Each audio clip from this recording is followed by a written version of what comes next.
Ladies and gentlemen, welcome to another photo mishmash being broadcast live through my crappy webcam on May 19th, 2017. Look at my fancy Sony shirt. That's why I like Sony products, because they gave me a free t-shirt. I should put that out on YouTube. The commenters would have a lot of fun with that. Thank you all so much for joining me on this Friday afternoon or Saturday morning or whenever you happen to be watching this. This is that mostly weekly show where I chat about all things photography. We have some great questions from you all that I'm going to be answering this week, and some photo news as well. But I seem to have had some technical difficulties that I could not get past, and after spending almost 20 minutes on it, I thought it'd be better to go ahead and do this show with the webcam as opposed to how I usually like to do it with the GH4. Now, nothing's changed, because one of the really nice things about owning the GH4 and the GH5 is now I can leave the GH4 set up for this show right there behind this monitor all of the time, everything plugged in, and all I have to do is basically turn it on. Well, today I turned it on and it said no. It said no as in black screen. So I unplugged things, plugged things back in, double-checked settings. Just wouldn't work. So we're doing the wider webcam so you can notice boxes of stuff I need to review and send back. Random audio dampening things on the corner of my daughter's bunk bed when she's here. And just general messiness. This guy, Commander Tom, a little bit of microphone. Probably shouldn't hold it like that, should I? So not the best, but welcome everybody. Thank you for joining me. As I said, it's been a busy couple of weeks since we last talked. I'm sorry for the kind of last minute schedule change. This show had been scheduled to be on a Wednesday, and in the future when we have these shows, they will be on Wednesdays.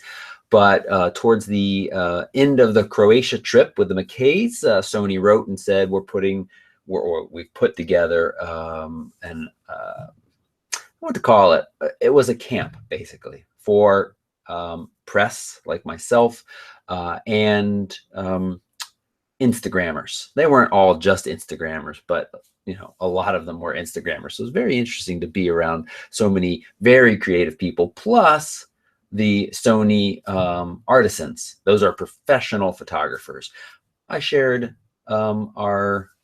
I was going to call it a limo. It wasn't a limo, but it was a fancy taxi, let's say. Fancy taxi ride back to the airport with Ira Block. He is a world-renowned National Geographic photographer. He was actually flying up here to Seattle. We had a nice long chat about photography, about Sony cameras. And so just to be kind of in that realm is really cool. Plus, getting to play with new gear in places where they set up cool things to shoot, like wander around a winery for an hour and a half, have a little wine, have a little shooting. Mostly had the wine after the shooting because how that would go. Lots of cool stuff happened there. But let's get to the week's news. Let me get the chat window up over here to make sure that things are working as I expect them to be. Hopefully I haven't been talking to a empty room, or you all can hear me. You all can hear me? Yeah? Is that what we think? Okay. So let's see. First thing we like to do in the show is talk a little bit about the week in review.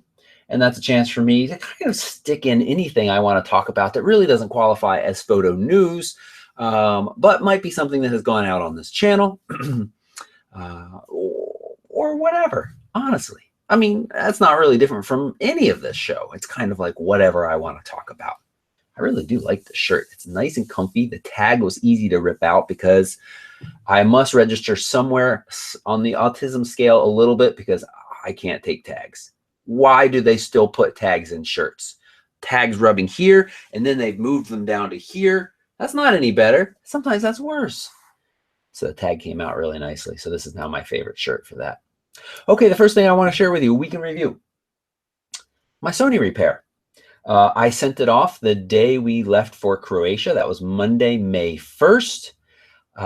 And I sent it UPS ground, I believe I sent it. So it got there in a couple of days. And we had talked on the show, quick catch up, that they said, I can't actually remember now it was, but they set up an expectation that it was going to be an immense amount of time before I'd ever get my camera back. I think it was like at least 2 to 3 weeks to get the camera, looked at, and then 2 to 3 weeks for the repair. Maybe just 2 weeks for each of those. So I could be potentially looking at a month. Well, I'm happy to say the camera is back. It came back on Wednesday, I believe it was. So that's the 17th. So that is just over 2 weeks. It's not too bad. The total cost was $430.78. Now I had to give a credit card for some amount of like $350 for them to just look at it. But that didn't get in addition to. That was, they said, okay, here's what we're going to do. We're going to replace the shutter and associated parts and charge unit and associated, a complete repair and return of all functions to factory specs. Autofocus test, check, recalibration and realignment, complete cleaning, internal, external, and optical system.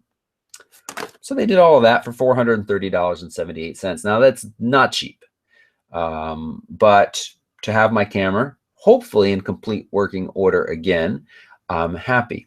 Now at the Sony event, they had techs on hand, and I'm sitting at breakfast across from this guy. So, what do you do? And he says, oh, I'm here to clean the Sony gear and stuff like that. I was like, oh, I just sent mine off to Precision Camera. And he's like, oh, I work there. And at the time, mine was listed as delay. It said like delayed waiting, kind of some vague statement that it was just in delay.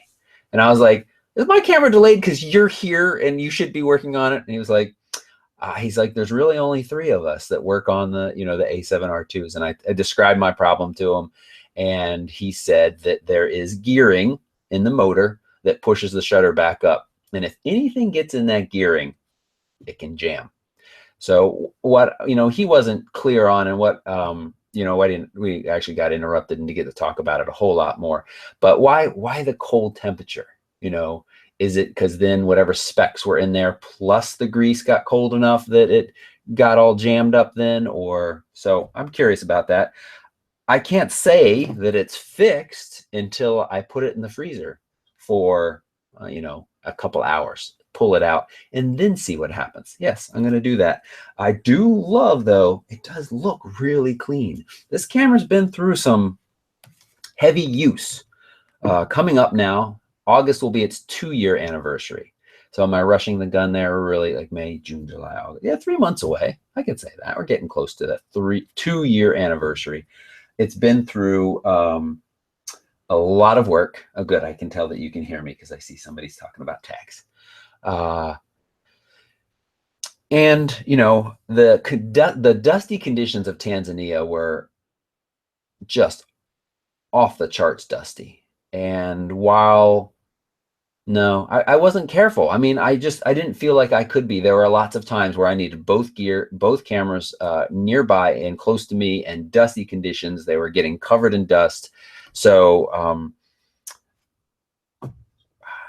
I'm bummed that I had to pay this and get it fixed, but I think it's within the realm of how I've used this camera over the last, coming up on 2 years. So I think I'm going to do a separate video talking about this a little bit. Sony talked at their New York event about their repair, like updates to their kind of support system coming. I don't think that would apply to me in this situation. I think that was really at the more pro level where they want to have better support. I don't qualify for the pro level because I have one Sony body and one Sony lens. You need more than that. But I need to do a little bit more research on that, figure it out. So I can talk more knowledgeably about, will that come in the future? But overall, I think I'm satisfied. I Googled quickly, what does it cost to get a Canon shutter repaired? And it looks like it's somewhere between $300 and $400, depending. Now, in those cases, yeah, $300, $400. So again, similar. A Canon, I think, is usually a little bit faster. But overall, this seemed like an okay experience. All right, so other things that have happened, remember, you can always check the calendar that Roy has posted in the group, and I think think we should embed it on the photorec.tv/members page if we haven't already. But I was in Croatia from May 2nd, technically. No, actually, I think we didn't get, yeah, May 2nd to, when do we leave? The 10th? I think the 10th. If you haven't watched my travel log video, why are you watching this? That is much more exciting. I'm really happy with that travel video.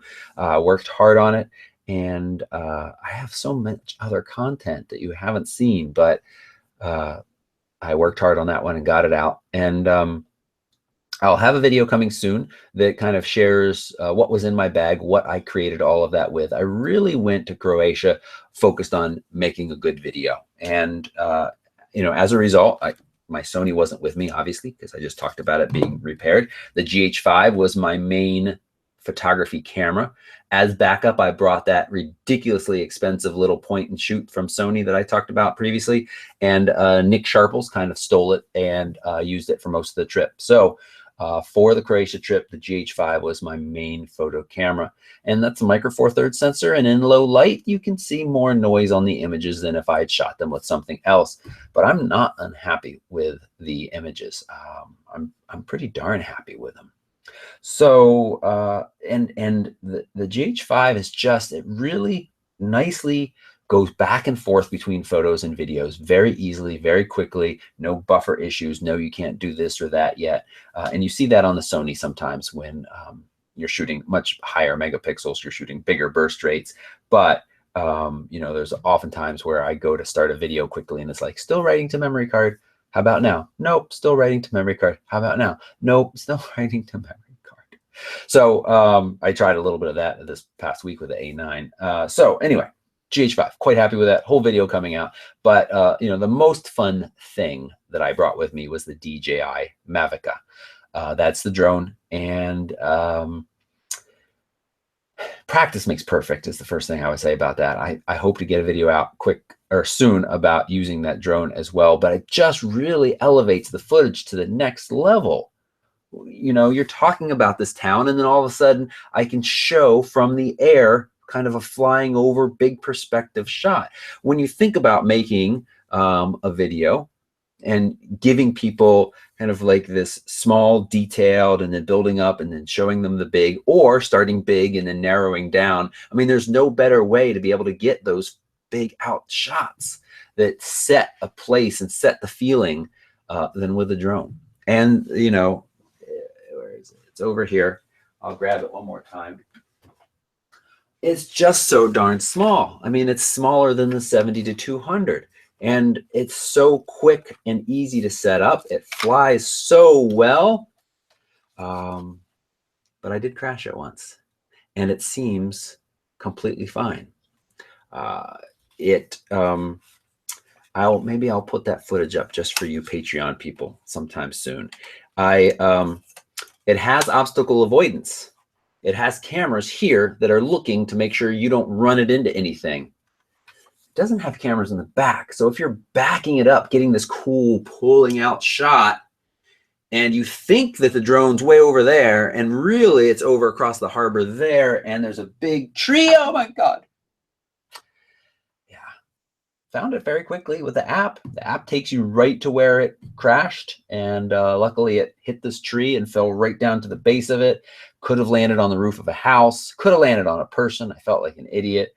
The footage is fairly gruesome. It went into the tree, it's all tumbling around, and then it came out and it's like hovering there, and it's like, don't make me go in the tree again. But I'm not sure what I was doing. I think I was still back on the stick. I think I was delayed enough. So I was still backing it up, and it goes back into the tree, and then it's done. Practice. I got a video that I'm going to work on that, you know, one of the things that you should do before you start flying these things around is practice. Always have eyes on it. Don't think you know where it is. Know where it is. But it was just really cool to have that along.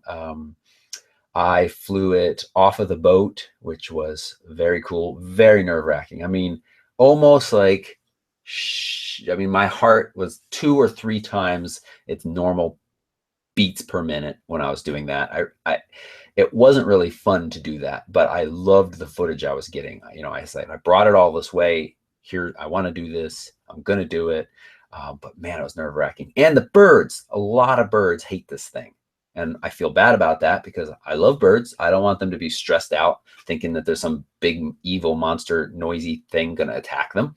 And two, I'm stressed out that they're going to hit it and get hurt, and or more importantly than the stupid bird getting hurt, because I don't love birds that much, make it fall into the water, because most of the time I was flying it over water, or just, and hooded crow, you see that Instagram and the little bit of footage in the thing, he's just diving it, and he almost fills the frame in that shot. He must have been so close. I mean, to fill the frame on a wide angle lens, there's no way he was more than a foot away from the drone. It's nerve-wracking. So the kit I took was the whole DJI Mavic Fly More kit with 3 batteries that has a charger that charges each of them in order. Just really nice setup. Very, very thoughtful. Very impressed with this piece of technology. And I will be adding one to my kit so that I can take it other places in the future. So that video, my video of my favorite non-photography gear went out actually while I was in Croatia. I think that went out as we were headed out the door or something like that. There's lots of pieces of gear that I use that don't really, it's not a camera, not a lens, not a photo backpack. So I thought it'd be fun to share some of those. And if you haven't watched that, you should go watch that. And then there's a bullet point here that says thoughts about gear from B&H. Oh, just what I've got. Okay, so yeah, there's a video coming about that. Then, so I mentioned the Sony trip. I don't know what else to say about that. The new lenses that were announced, the 16-35, the 12-24. Excuse me. Really nice lenses. It's nice to see Sony rounding out the lens lineup. Really impressed with the 12-24. I say it in the video. I struggle that wide.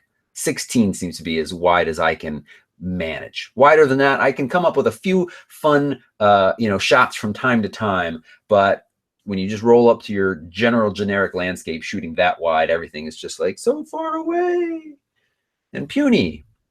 But that doesn't diminish the quality or the impressiveness of this lens. It really fits on a Sony body nicely. Price is decent.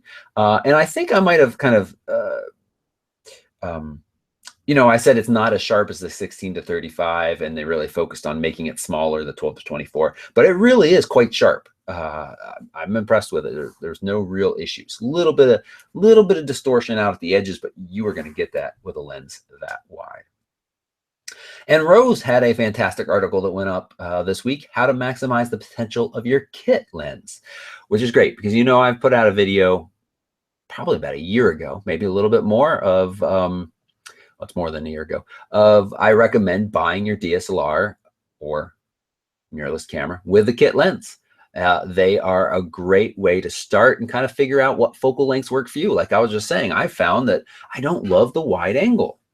So, you don't really know what's going to work for you, but getting that kit lens that covers kind of a nice range, maybe you'll find yourself at 18 on it all the time and be like, this is way too narrow. I need something wider.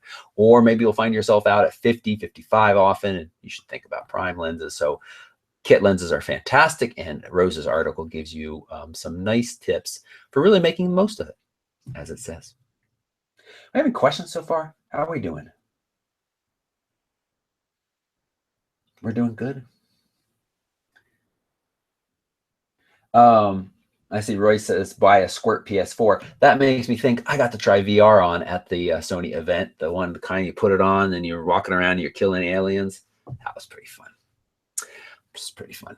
All right, and now we give the Shutterstock update, which, I remembered this morning that we do this thing. So I looked at Shutterstock and I said, what are my earnings? And they were $18.50. And I thought, well, that stinks. Why not? Why aren't they higher? And then when I checked this evening or this afternoon, they had jumped up to $20.53. So I'm not sure if I sold. Let's see, we can scroll this here. Did I sell things in between? $5.19. Yeah, I sold $1.88 today. So somebody bought one of the on-demand images. So again, lessons here that I say every week. This isn't going to be a rich, quick scheme for anybody. But it does motivate me to continue adding images. So I'm going to throw in a bunch of boats from Croatia here, this kind of really cool sunset, the fish in the crates. And I think this beach at Bol, that's B-O-L, on the island of Brock, and this little cove here. And we'll see how those do as well. We'll see if we add those. Let's go back to the earnings summary real quick. Can we tell which image this is? That's what I'd like to know. Oh, it's the owl. Somebody bought the owl, which is a fairly recent update. So that was, again, the owl that I made with the all white screen around it. So we'll see. I'll continue that. I also noticed that I got a bunch of likes from, let's see if it's still right here, a Shutterstock image place, Superstock Images on Instagram, which says they are superstock.com, gathering the best stock images from photographers, artists, blah, blah, blah, around the world. And the images they have, they're not very good, but they also don't look like they're open domain. Like they've got one of Bob Marley. Really? Can anybody just go get that image? I don't know. Somebody go look. Superstock Images. Superstock.com. Just advertise for them, and I have no idea. They seem kind of crappy. All I know is they liked a few pictures of mine on Instagram, which nicely leads into our news. We could talk about Instagram. Maybe that was a bot, or maybe it wasn't. But before I do that, I'm drinking a beer today. It's different. I think there's been only one other time where I've ever drank alcohol on this show. I've got a big burrito in my belly, though, so I'm probably not going to it's not going to be fun to watch. But my dad loved these beers. It was his birthday yesterday. And the one thing that I want to say is, one, he inspired me to work hard and do something I love. He worked hard and didn't do something he loved, but was able to really provide for our family, which, at the time as a kid, I didn't really appreciate. But now I realize I had it pretty easy. I had it pretty privileged. Thanks, Dad. But to tie it in with photography, I wanted to post a nice picture or two from his life yesterday to honor his birthday. And I went to Google Photos, which is where I have dumped all of my photos. And there are so many of them. His nickname was Tut, so I could just type in Tut. And it's a combination of images I've tagged and then images that Google now recognizes. And there are so many images. And, I got a little teary-eyed looking at them, of course, but I really appreciate having all of those images. So my message to you is, it's cliche, but life is short. Make sure that the people around you love know that they're loved, and take a hell of a lot of pictures of them, because when they're gone, that's really all you're going to have. And take some video too. With Dad, we have some of Dad on video, but man, I wish I had him telling some of his childhood growing up on the farm stories, because he had some good ones. And they're really just in my brain and my brother's brain and my mom's brain. And I'd love my grandkids to be able to, or sorry, my grandkids. Well, yeah, eventually, probably my grandkids, but I mean my kids, to be able to hear some of those stories as well. So, don't, especially, I know some people don't love having their picture taken. Sometimes older people get a little like, I'm old and wrinkly, don't take my picture. Screw you, Grandma. You're going to die someday, and all we're going to have left is your pictures. Let us take some pictures of you, because we love you and we want to remember you. So keep that in mind. All right. Take lots of photos. Let's do the news stories backwards, because I almost, if I hadn't done that little PSA for photos of your loved ones, Mass Planner has been shut down by Instagram. Is it the end of the bot era? So we've talked about this. We talked about 500 pics battling back against the bots. We've talked about Instagram and the rise of the bots and the number of people employing bots. Are you really employing them? Using bots out there to kind of game the system, get their comments out there, make it look like they're commenting on your picture. Oh, that's a great one. When it's like when I take a picture of something random. And so it looks like Instagram is fighting back against that some. One of the larger bots was Mass Planner. I actually hadn't heard of this one. What do I want to do? I want to share my screen. Well, they shut it down. Sorry, our service is discontinued At the request of Instagram, we have been forced to close our service. All right, so Mass Planner was certainly the most used service along with Instagress. So it'll be interesting to see, is Instagress next? Are they going to be shutting down any moment now? Oh, wait, seeing them both shut down? Oh, did Instagress get shut down too? Sorry, maybe I should have read this. Oh yeah, sorry, but our web service is closed. Please log in to request a refund. Hey, that's good. Okay, so they shut down the two big ones. Okay. Then I think it's one of the first comments says, comments on this post. I say my Instagram account has one post from several months ago. Comments on this post are 100% from bots. Likes are 90% from bots. If this is any indication at all of how much bots previously affected Instagram, engagement will plummet if they really do kill the bots. So this person says, you know, it's like a Hydra. That's that mini-headed snake monster thing. There's a lot of bot services out there. I'm sure they're going to come up with different ways. The thing is, though, as any of them gets big enough to kind of come up on the radar, then Instagram can kill them.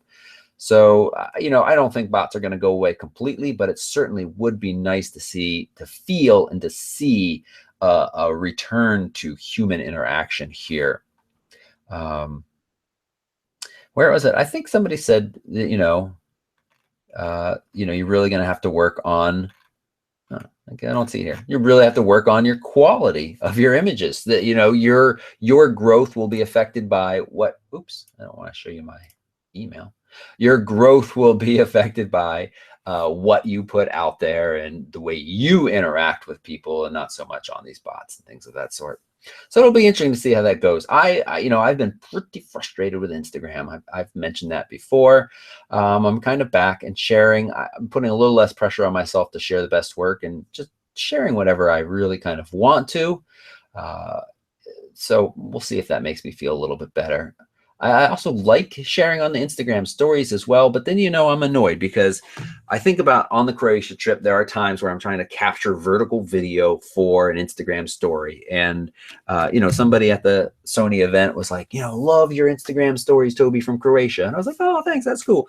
So, you know, that's neat. But then, you know, I can't do anything with that vertical video really, other than it went out on Instagram. And so it would be nice that some of the pieces that I shoot for mobile could also make their way into the actual video as well.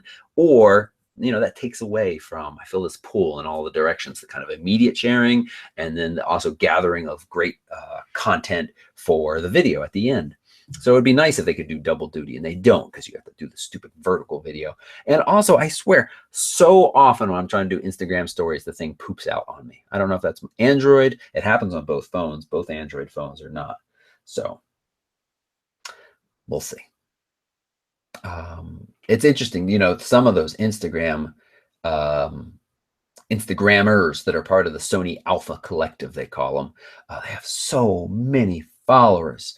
And some of them, their engagement is amazing. I mean, there's actually some that have, you know, way less followers than me, and they'll have like 1,700, 1,800 likes on an image. That's 4 or 5 times what I get. And they, you know, it's just impressive. But then I saw somebody who had 65,000 followers and nice photos, but her engagement was, she had like 200-300 likes. The most likes I saw in a picture were like 450. You have 64,000 followers. Did you buy those? Are they bots? What's the story there? Seems a little fishy. But again, you know, it's kind of like my frustration with Facebook. It's where the people are. So it's where I am. DP Review has posted. Now, this is from Rishi. I've met him. Very nice guy. Extremely technical minded. And he has very carefully compared the A9 dynamic range versus the A7 R Mark II. And I don't, it's just pictures of the cameras and stuff. I don't think it's really that interesting. He's found that the dynamic range is a little bit less on the A9. Okay. Sounds good.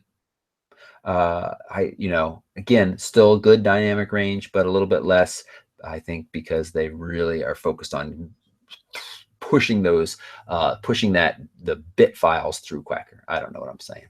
That's what I think.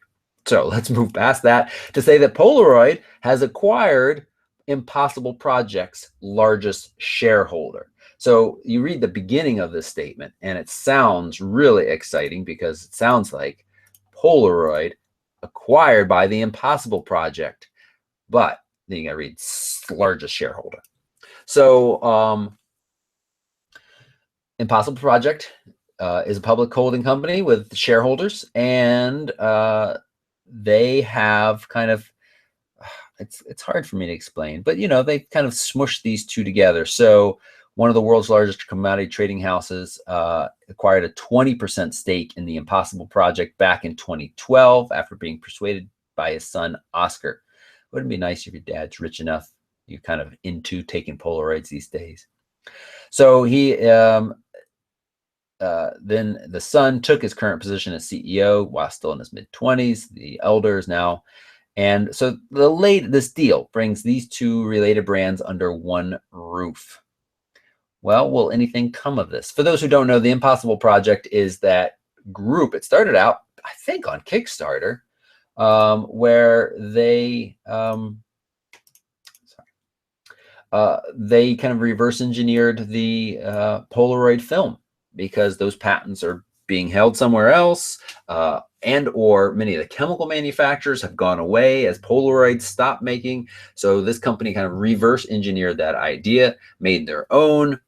And in some ways, I don't know why I'm talking about this. Roy put it in there. It's very interesting, but I feel like the market share of this old Polaroid stuff, while fun and interesting and certainly capable of creating interesting art, it's just the quality is, I don't know. And these old Polaroid cameras, they're nothing special. So it's kind of a fun thing. And honestly, if you want a fun thing, I think the Fujis, the Instamaxes, and the new one with the digital screen is pretty snazzy. I like those. I do still want I would like a little dye sub printer so that I could print right from a phone. I think that would be really cool. Take a picture, transfer it to the phone, then print it out. Although, see, I just said that and it sounds interesting, but I think about like standing around in Cuba, taking a nice picture with your phone and then being like, okay, hang on, cute little kid. I want to give you this picture. Give me like 2 minutes to Wi-Fi transfer it over. Okay, transfer it over. Let me edit it for you. Hang on, where are you going? You want to play with your friends? No, stay right here. I'm going to give you a picture in a minute. Oh, I'm almost edited. Okay, now let me Wi-Fi to the printer. Oh, it's not connecting. Hang on, let me try again. Okay, I got it connected. All right, it's printing. Kid, where'd you go? So maybe if you do want to do that, I should just get one of the Instamaxes. And I got one for my daughter for her birthday. She has one, but she's very stingy with the film. So she's taken some prints with it, but now she doesn't want to take it anymore because she's like, I don't want to run out of the film. I'm like, honey, I'll buy you some more. Take some pictures. Kids. So this is interesting. This is interesting to see where it goes. But, I think ultimately it's just kind of this neat art project. Am I wrong, chat room? Will there be anything more? Why are you guys talking about cookies? I want cookies. Yeah, Caleb, I agree. The quality of the prints is just not very good. So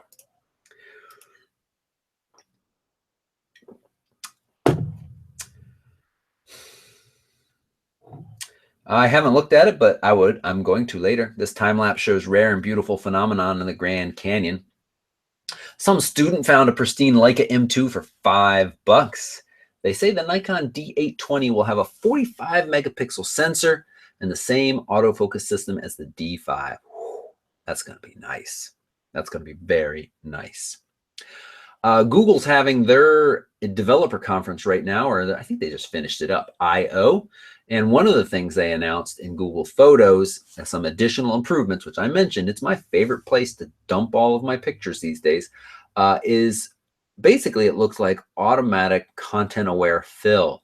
The demonstration that they used, and maybe it's even in this little article here that's in this Not Discussed section, that if you want to find out more information about, you can look right down below this video to find the link and get all of these wonderful show notes put together by Roy. Thank you, Roy.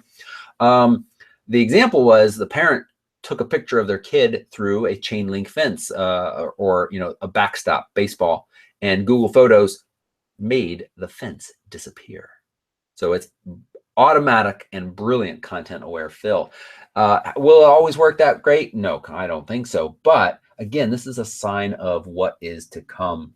And again, the fact that I can go to Google Photos, type in tut, get the ones that I've tagged, the other ones that's recognized, that's fantastic to me. Some people find that creepy, but I embrace that creepiness because it's just so darn useful. Red Bull sent a mountain biker on a downhill night ride, lit only by a single drone. Did I tell you about my grumpy drone experience? I don't think I did. Shortly before we left for Croatia, I wanted to practice with the drone a little bit, as you should. Obviously, I didn't practice enough because I still flew it backwards into a tree. I went down to the beach here and I was flying it. It was pointed out towards this ferry coming in. One of the things that I was interested in trying to do is kind of the stability of this drone is fantastic. And I was kind of wanted to do a time lapse of the ferry coming in. So speed it up. That's the ferry coming in. Can you all see me? I don't know what happened to the window. Yeah, it's right there. Okay. So it's flying above the beach, pointed out at the water. It's dusk. This guy comes out and he's like, "Is that your drone?" And I said, "Yeah." He's like, "Get it out of here." And I was like, I don't know. He didn't exactly say get it out of here or something, but I was like, "Oh, sir, it's pointed out at the ferry. It's not pointed at your house. Don't be a wackadoodle." I didn't say that last part. And he's like, "I don't care. I don't want to see it." I was like, all right. I was like, "I'm just recording the ferry. It's almost done. Get that thing out of here." I was like, he's like, "Do you live here?" And I was like, "Well, yeah, let's just live up the street a little bit." He's like, "You don't live on the beach?" And I was like, "No." He's like, "This is all private." The beaches aren't private. It's full of baloney. There's a public access around the corner. I was like, whatever. I said, "You're awful grumpy. I didn't mean to ruin your day."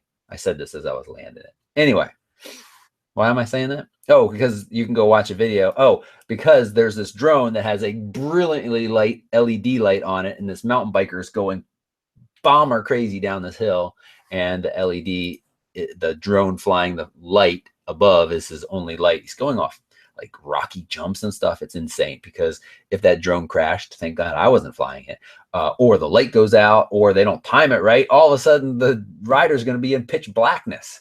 He's going to slam into it. He's going to eat a tree. So anyway, I'd like to get that light. I have that Lume Cube. Kind of want to put it on the drone, and from the house, just fly it down there. He won't know where it's coming from or where I am, and just shine it in his bedroom for a few minutes. So grumpy. Don't be such a grumpy old get off my grass old man. All right. Let's get back to not discussing other articles. Nikon's announced the reorganization of the corporate structure, and there's rumors that Sony is developing a 400mm prime lens for the A9. I suspect that is true. As I said in this the other Sony wide-angle videos, Sony is very happy now to say we have from a 12mm to an 800mm option for you. Well, the 800mm is if you use the 2x converter on their 100 to 400. So, you know, it's a little bit of a stretch, but their lenses are filling out nicely. I'm sure they're coming with some primes, because this A9 is a sports designed camera. They're going to want to back that up with some primes. Let's talk about rumors for a second more, though. There's a lot of rumors about a Canon mirrorless full frame coming. I'm sure it'll come someday. It might come this year. I don't think I'll be impressed. But I'll hold judgment. I'll hold judgment. Canon just seems to be a bit behind and not doing a great job of catching up. Talking with Ira, the National Geographic photographer in the vehicle, what I think is interesting, and I said this, is he said Sony really listens to us photographers. You know, that he is way more privileged than I am, in that he sat down at tables with Sony during development, during prototyping of some of these cameras, and said, you know, there's this button here, it should be moved to like a half an inch to the left or there.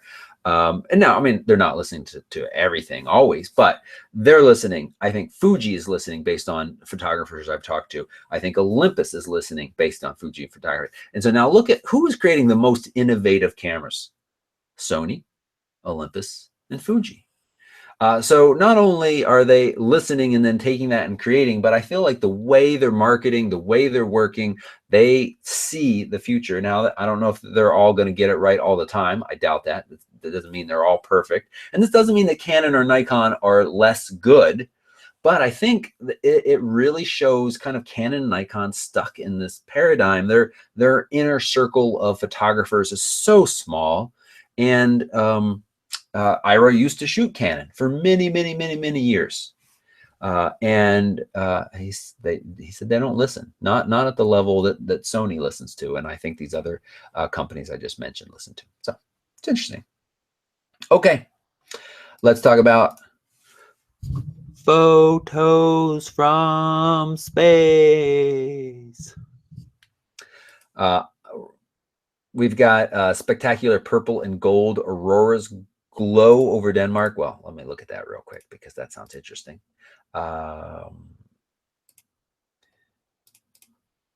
And then we're going to talk a little bit about the eclipse because Lori had a good question. She wrote me, and I think other people should take a look at this article. Wow. It almost looks like just kind of light pollution. Huh. But that's very up in Denmark. How do we know it's not light pollution? He captured those with a Canon 6D, the Sammy Young 14mm f2.8, or the Rokinon, same thing, using a 30-second exposure. Those are some of my favorite star lenses. 30 seconds, you don't get any definition, so you just get the color, but you do get that nice Milky Way. Whew, that's cool. Huh, all right. That's interesting there. Those colors are funky. I really feel like some of this down here, so this is the green and the purple and the blue. That's all normal. And these colors down here, I feel like are lights. So to call them gold, well, that seems very gold right there. I guess so. Okay. But what I want to talk about is how to photograph a solar eclipse. We've been talking about this in the group off and on for the last couple of weeks. I think it's David who's invited us all to his house. He said he had room for every single one of us. No, I'm just kidding about that. But that is fantastic. If anybody wants to take him up on that, you should. As I said, let's go back to, no, we'll stay on this for a second. I am going to be in Joshua Tree, and I'm figuring out exactly the most efficient and way that makes it possible for me to get from Joshua Tree to basically Southern Oregon, which is doable, I think. Not easy, but doable in the time that I need to. I have about 14 hours to do it, I think, and it's probably about a 10-hour drive. Actually, I should Google that, but we'll see. Anyway, so I'm not sure. I'll be honest, I'm not really caring about photographing it, I think. Maybe I'll really regret that, but I just want to experience it. But this B&H article really goes through everything you need. You don't need a DSLR camera, but of course you do need a tripod. And he says you do want to buy a solar filter. There are people out there that talk about stacking neutral density filters or using a strong neutral density filter, but he said this isn't really the time to kind of cobble together something, and you want a solar filter that's going to protect your equipment from non-visible IR and UV radiation. Solar photography is not the time to experiment, so to save a few bucks. And so he goes through this whole article. So if you're interested in this in more detail, I think you should take a look at it. I thought this was fascinating too, because basically we think of the sun, it's this giant ball in the sky. But even at 200 millimeters shooting it, it's pretty puny. It's actually not really bigger than the moon. It is further away than the moon, so that's why. And so you notice that it doesn't really get exciting until you get up into those really high focal lengths. 400 millimeters, of course, is good, and you can crop that in as well. But you do want to go get as high as you can. And again, I believe you're going to be shooting at a fairly high aperture, so you don't necessarily. And here's one of those mirror lenses. Caleb, you were kind of asking about one of those a little while ago, and I have very little experience with them, except that I think that if they're cheap, the quality is going to be cheap. And then he's got this whole, aperture settings of what your, that's cool. Oh, good. Don't use your flash.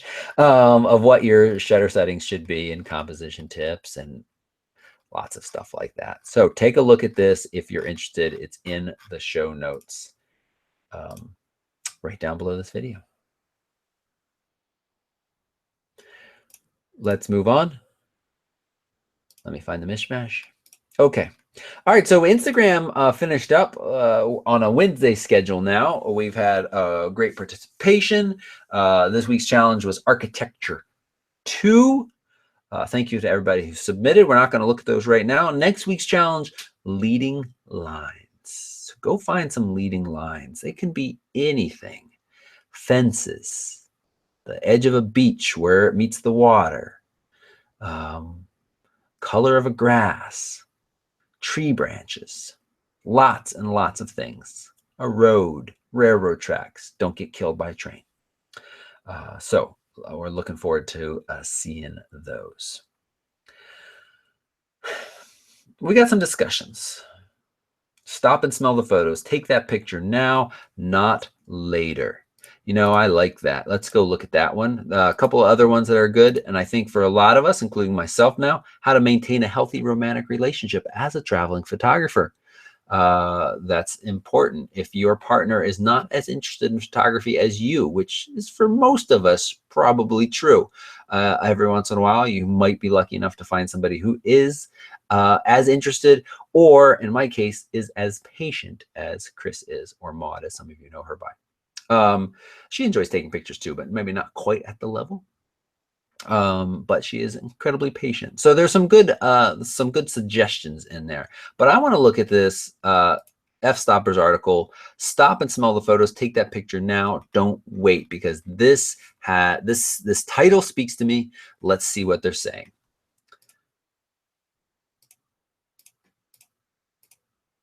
It's all happened to us. You're driving in a hurry to get to work. You pass by something you think you see every day, and you think, I'm going to shoot that, except you never do. Just like we're always told to stop and smell the flowers, it's something that's also true for photos. Photos exist to show a moment in time, and if you wait too long, that moment will be gone forever. The Tale of Two Screaming Chickens, two Pontiac Firebird Trans Ams.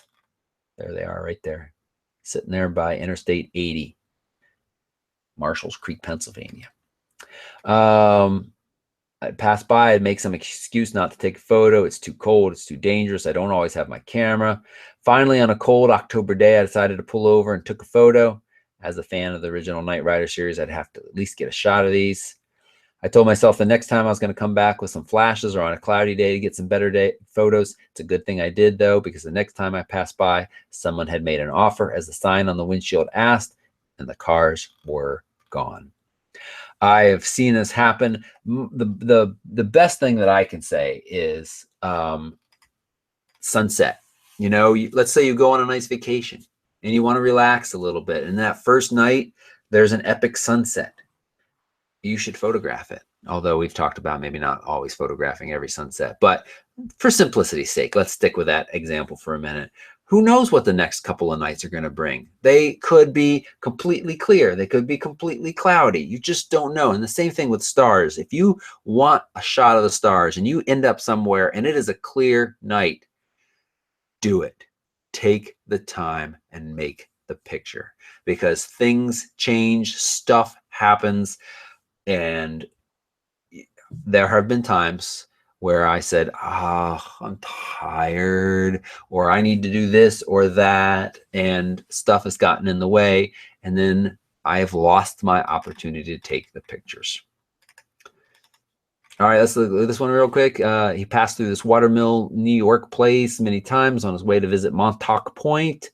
I knew I wasn't going to make sunrise as I intended, and since I had some time before a video shoot there later, it was my lucky day. Sunrise hit just as I passed by. This was the result. Though it wasn't intended, there are many two mornings where you can't just get a perfect sky like that, and so if you see it, shoot it. That is pretty cool. Did he say what his shutter speed was? He had a 10 stop with him, so it was probably a minute or two. It's a cool tractor. That one night in July turned out to be my lucky night. The tractor had just the right combination of vegetation, foliage, and light from passing cars to make the shot. That's pretty neat too. I like that the no parts of the tractor extend up into the upper frame as well.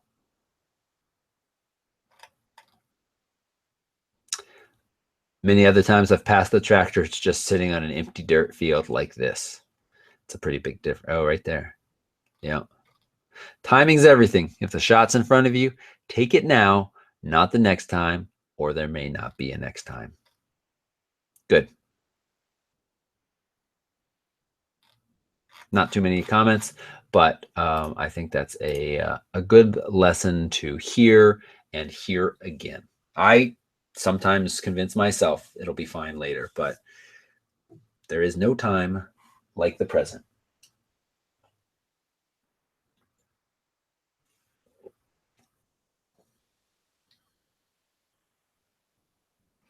Jeremy, you're up there in the north where Jeremy says I could probably get the sunset and the sunrise in the same few hours, perhaps next weekend when you're camping. Yeah, far enough north this time of year, you've got some long days and some long days ahead of you. That's pretty exciting. All right, let's do some Q&A because you have some fantastic, oh my God, there's so many questions. Angela, will Toby ever say hi to me?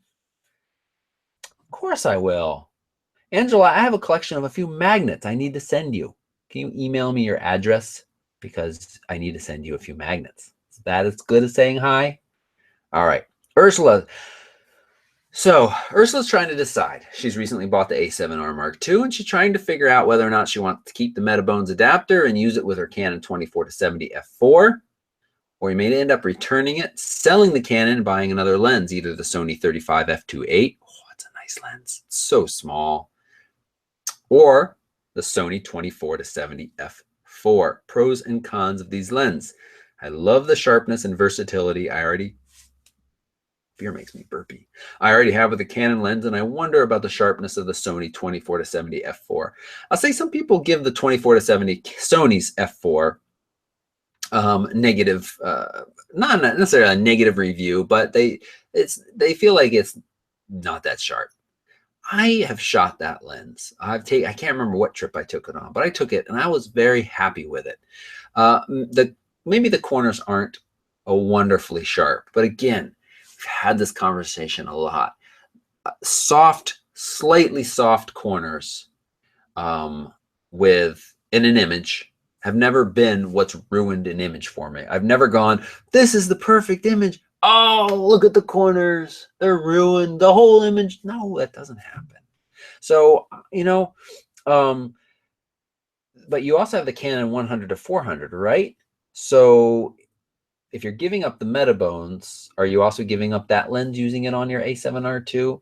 Because that's not so desirable. But I will say the Sony 24-70 f4 is a very nice lens. Now, it's a very versatile lens. I would be happy to go on a landscape photography trip and bring that along, as long as I had one slightly longer lens as well. But for general photography, it's a fantastic length. That's why all of the manufacturers have that length available for us for full frame. The Sony 35, its benefits are it is so small and lightweight. It is practically a pancake-sized lens, and it is extremely sharp, all the way wide open.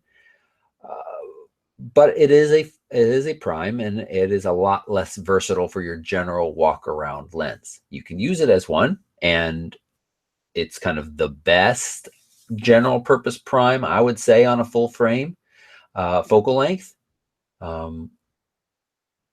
But that 24-70 is nice. I don't think, Ursula, you don't strike me as a pixel peeper, digging into the corners at 1:1 resolution. So I think you'd be quite happy with a 24-70. I was on the trip that I took it on. Caitlin Cates, you want to know when you're doing star trails, what length of intervals do you recommend between shots? I was taught 1 second, but I seem to be having an issue with my intervalometer. During the course of taking the shots, let's say 200, 15-second shots 1 second apart, I am getting a few 30-second shots. Should I lengthen the interval, or is my intervalometer whacking out? Thanks, Kate. You say, thanks, Kate. I think your intervalometer is whacking out. Now, first off, if you're, let's see, this is where, Kate, are you with a Canon or something? If you're doing just 15-second shots, I mean, you could practically do those in camera and just have the intervalometer trigger the camera in continuous mode. Just so not use bulb, just put your camera on manual settings, 15 seconds, f2.8, and continuous, and it's going to make it take that picture. The camera is going to determine the exposure time. When it's done, the intervalometer is going to still be stuck on. It's going to make it take again. But I really don't think you want to be taking 15-second exposures for star trails. I think you're better off, I guess it doesn't really matter, but I think you're better off slightly longer, less gaps in there, even though their gap is going to be very brief. 30 seconds or a minute is pretty nice. Now, if you've got a Nikon, you say with your intervalometer, so that thing says to me that you do have a separate device. Nikons have a built-in intervalometer, and it hurts my brain in the way it works, although I'm figuring out the GH5 seems to be similar. Let's say you set your interval to be, your gap between pictures to be 1 second, and your length of time to be 15 seconds. Well, the Nikons and the Panasonics are going to count each of those seconds in between as part of the exposure. Am I saying that right? So basically, in a 15-second exposure, it's going to think it's taken 15 pictures. So what we've run into on some of these trips where I've gone out and shot stars with folks is Nikon users have set it up and say, I want to take 50 shots, 30 seconds with a 1 second interval. Well, it will stop after 2 shots because that first 30-second shot counted for 30 images. So you have to, the easiest way to do, and all right, so then you say, well, set it for a 30-second shot and a 31-second interval. That doesn't seem to quite work either. So what I do is I just cheat and say, okay, all right, camera, you're going to assume that you've just taken 1 million. I'm sorry, I should use actual numbers. You're going to assume that you're going to take 30 pictures for 1 exposure. Then I'm going to ask you to take 3,000 pictures, and then you get the actual amount you want, or actually you just let it shoot until you're done, and then you turn it off and you go home. So,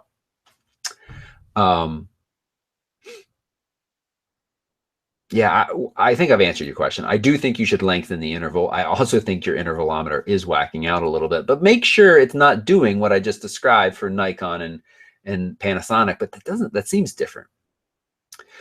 Ben, you're traveling to the Galapagos in June. Oh, I'm jealous. That is a place that's high on my list. I've never been. What advice do I have for traveling with photography gear? You do have the Mindshift 26L, which will hold all of your equipment. What are the do's and don'ts for flying internationally with gear? I don't fly very often, so I'm very green when it comes to what's normal when flying. Thanks. Ben, exciting trip planned for you. The Mindshift gear bag is right down here on my left. I love that bag. For the main reason is if they come over the announcement as you're boarding and they're like, overhead bins are full, you must now check your bag. No, you never let them do that. And with this bag, I can say, it'll fit under the seat in front of me. Thank you very much. And you get to get on the plane and push it under the seat in front of you, which is a complete relief because then they can never make you check it because you will never, ever let them check your bag ever. We had somebody whose bag got lost. Almost every trip it happens. You know, it's not that often. So let's say these trips are like 10 to 20 people on them. And each trip, it seems like one person has a bag that gets lost. So on average, 1 out of, let's say 20. What percentage is that? 5%.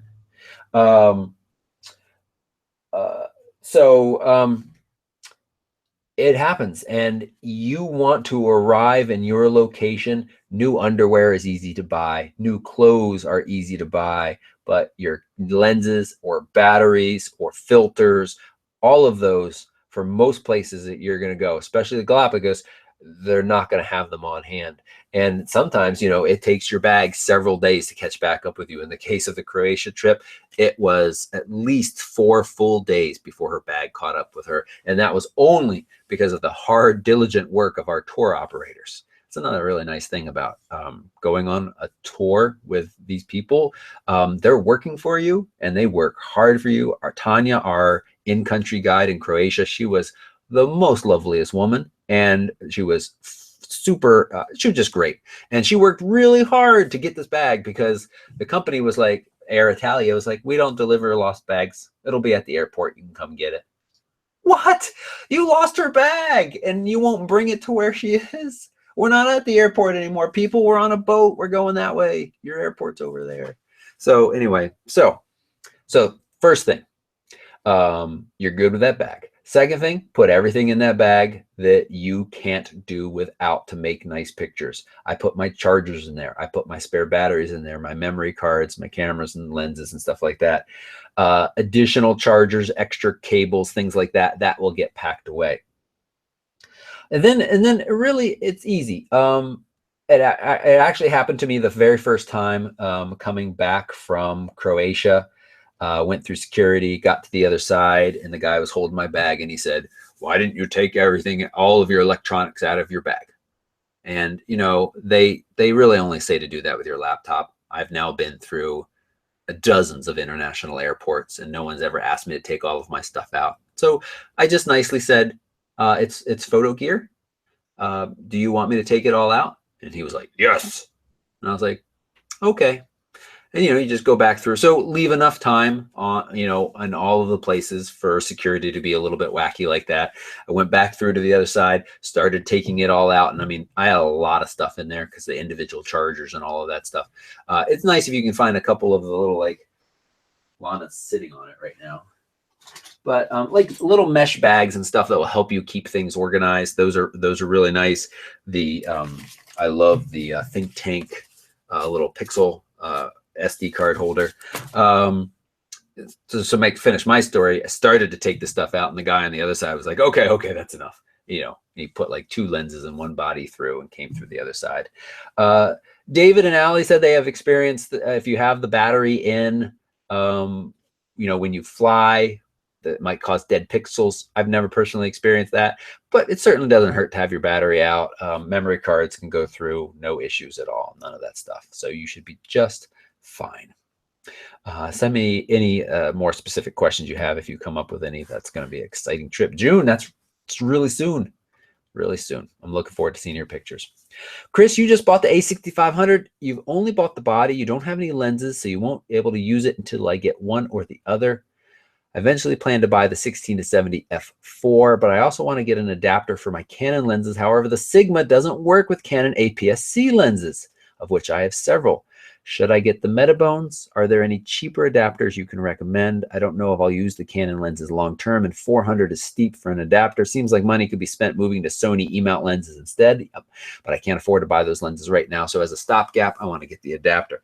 Okay, 2 quick things. One, you know, I asked on this most recent Sony video, I said, what new lenses do you want? And a couple people mentioned APS-C lenses. It's true. Sony has not released any crop lenses recently at all. And one of the things that I love about the A6300, 6500 is just how darn light and portable they are. If you haven't held one of these cameras in your hand, it is crazy light and small. And you don't really want to spend a lot of time with full frame lenses on the end of those because it does just not feel good and you lose all that light and smallness. So I'd love to see Sony with a couple more APS-C lenses that fit the A6300, 6500 nicely. The 16-70 f4 is a very nice lens too. I'm happy with that. So, you know, I didn't know the Sigma MC11 didn't. So I ran over here when I saw your question earlier and I tried to put something on it. And you're right, it doesn't. But I can kind of recommend the ComLight. It's cheap. I think it's less than 100.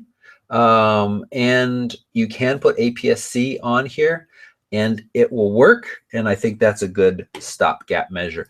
I think you should consider the little plastic 16-50 f4 or whatever lens it is, the little kit lens that comes with the 63. See if you can find one used somewhere. I'm sure somebody wants to get rid of one because they probably bought it with the kit lens and they've upgraded and now they want to get rid of that. So you should be able to find that for pretty cheap. And you know, again, it's a nice enough lens, like I said, with kit lenses that you're going to be able to make some nice pictures with it. So I think I would check out the ComLight or the Velo adapter. Let me see real quick, the Velo adapter. I'm almost positive Velo FE. Oh, I searched Explore. Velo. This is good stuff watching me do this.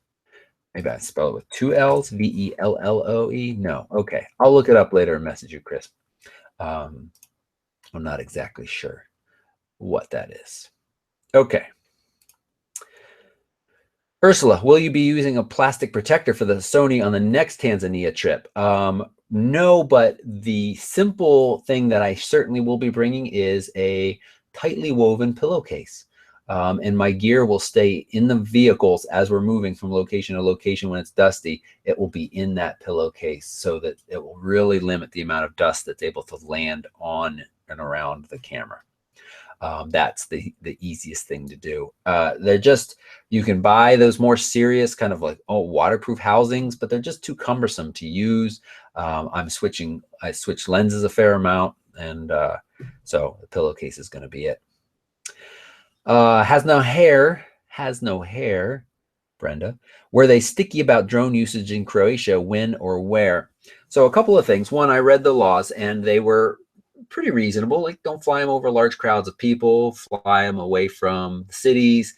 And because we were out in, on these small towns, out on the boat a lot, and didn't see any authorities anywhere, I felt pretty safe flying it. So I didn't. I flew it over kind of the one town in the opening Trogear, and I was early in the morning. Not many people were out.